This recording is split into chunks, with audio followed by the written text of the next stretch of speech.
Hello, this is my speech for public speaking, informative speech. If you guys could please introduce yourselves. Judah A. Prudhomme. Next. Jonathan. Oh, go ahead. I need 3 more names, please. Mardoche Dorneville. Judson or John, please.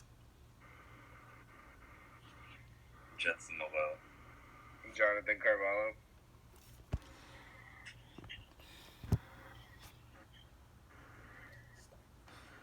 I'd like to thank everyone today for attending my speech. Today my speech will be on the risk on your health due to smoking tobacco. Many people smoke tobacco for a sensation or a buzz.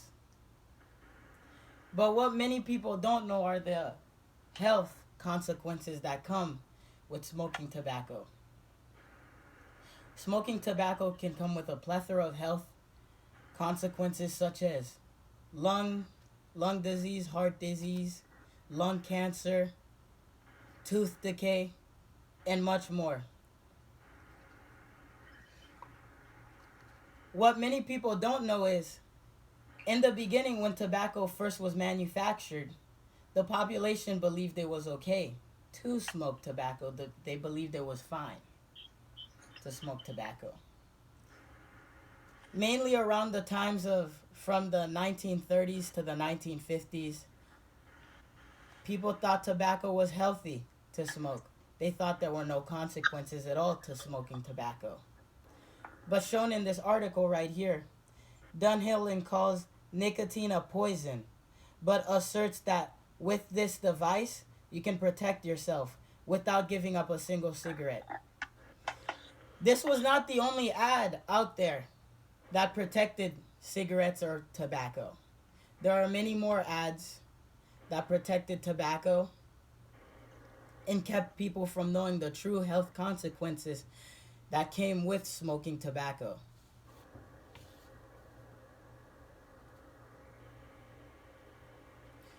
But in the past, tobacco was actually doctor recommended.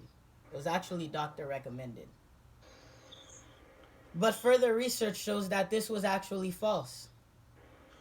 The doctor recommended tobacco that was depicted in the ads weren't recommended by doctors at all. They were actually paid actors and models just wearing lab coats to show that it was alright to smoke tobacco, to keep the sales for tobacco increasing. This is also depicted by this article. To allay fears, tobacco brands hired throat doctors, that is, models dressed in white coats, to explain that dust, germs, or a lack of menthol were to blame, not the cigarettes themselves. There are a lot of ads just like this that were used as a ploy to protect tobacco and their assets.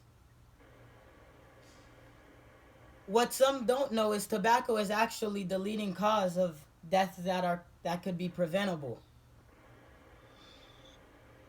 Tobacco use is actually responsible for more than 100,000 deaths per year in the U.S. alone, shown also in this article. Cigarette smoking is responsible for more than 480,000 deaths per year in the U.S., including more than 41,000 deaths resulting from secondhand smoke exposure. This is about 1 in 5 deaths annually, or 1,300 deaths every day. These are all deaths that could definitely be preventable, and you're not safe only through avoiding smoke through the secondhand smoke. Secondhand exposure can also affect your health. The youth population was also affected by this leading cause of tobacco.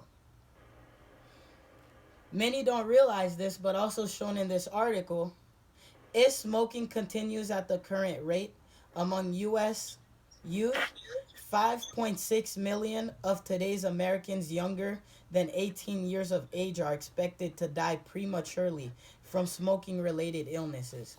These are possible doctors, nurses, medical professionals, all affected in deaths that could all be prevented if they had not smoked or been exposed to secondhand exposure. But society have made positive changes towards smoking. Unlike the 1930s to the 1950s, smoking has actually become something frowned upon or denied by the people. Shown also here by this article. Many societies have evolved from a history of rewarding smokers with social isolation, thereby denying the individuals the nurturing effects of relationships with others. Through education of smoking, this is why smoking has become something that is frowned upon, shown also by this article.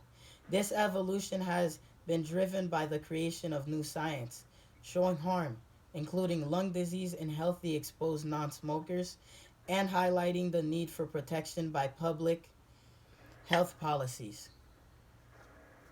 This is also what helped deny and undermine smoking. Is everyone with me? Yeah. Yeah. Sir.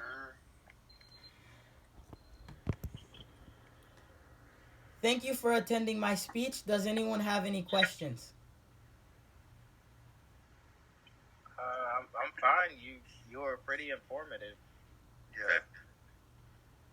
I learned a lot of new things. Thank you for attending my speech. Thank you.